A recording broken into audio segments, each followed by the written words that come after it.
आज की कहानी का शीर्षक है माँ के बिना मायका होता है या नहीं।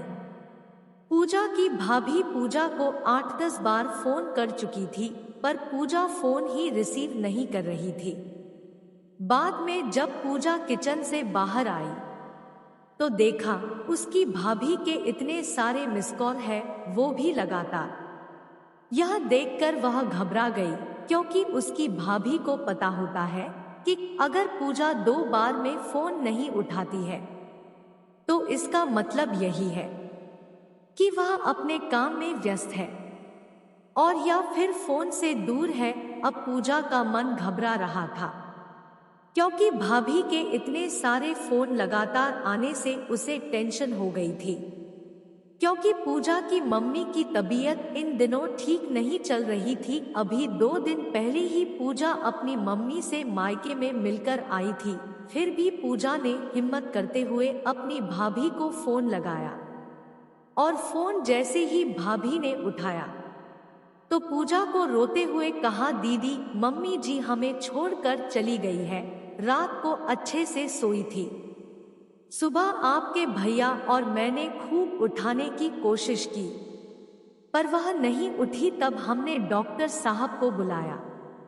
फिर उन्होंने बताया कि मम्मी जी अब नहीं रही। दीदी, आप जल्दी से घर आ जाओ।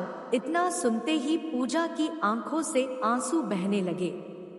पापा तो पहले ही उसे छोड़कर जा चुके थे और अब उसकी माँ भी नहीं रही। पूजा तो बिल्कुल बेहाल हो चुकी थी। अब पूजा ने रोते रोते यह बात राज, उसके पति को बताई, तो राज ने उसे संभाला और उसे जल्दी से कार में बिठाकर मायके ले गया। पूजा जैसे ही अपने घर पहुंची तो अपनी माँ के शरीर को देखकर उससे लिपट गई और खूब रोई। आखिर में राज ने उसे किसी तरह समझाया और माँ का अंतिम संस्कार होने तक उसे संभाले रखा।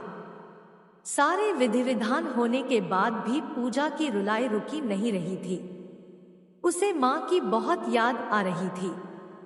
तब पूजा की मौसी ने उसके आंसू पोंछे और उसे संभाला और कहा, पूजा बेटा, ऐसे दुखी मत हो।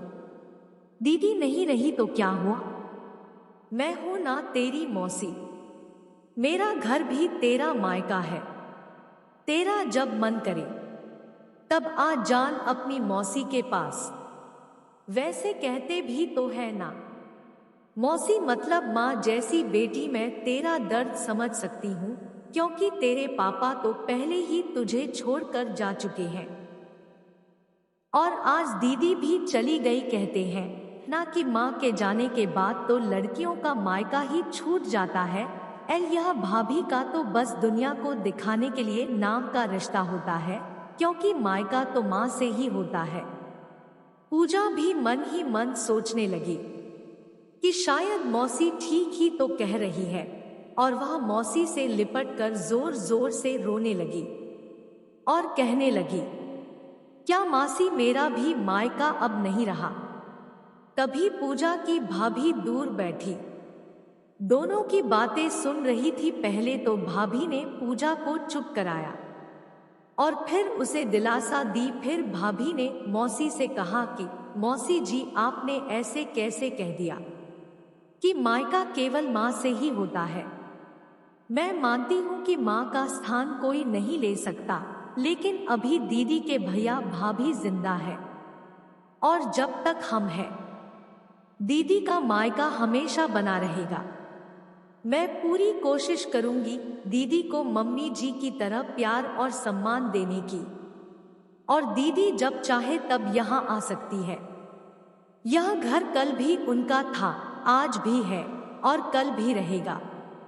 मौसी जी, मैं भी एक बेटी हूँ और मेरा भी मायका है, और मैं अच्छे से जानती हूँ कि हम बेटियों के लिए मायका कितना महत्वपूर्ण होता है। मौसी जी, आप दीदी को अपने घर जरूर बुलाइए, पर उन्हें अपने भैया भाभी के प्यार से दूर मत करिए। तभी मौसी ने कहा, बहू, आज के जमाने में तेरी जैसी सोच रखने वाली भाभी बहुत कम मिलती है।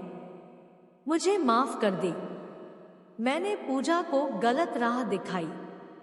तभी पूजा अपनी भाभी के गले लग गई और बोली, भाभी आज आपने मुझे विश्वास दिला दिया कि भाभी भी माँ के समान होती है, और मैं संतुष्ट हूँ कि जब तक आप और भैया हो मेरा मायका सदा बना रहेगा।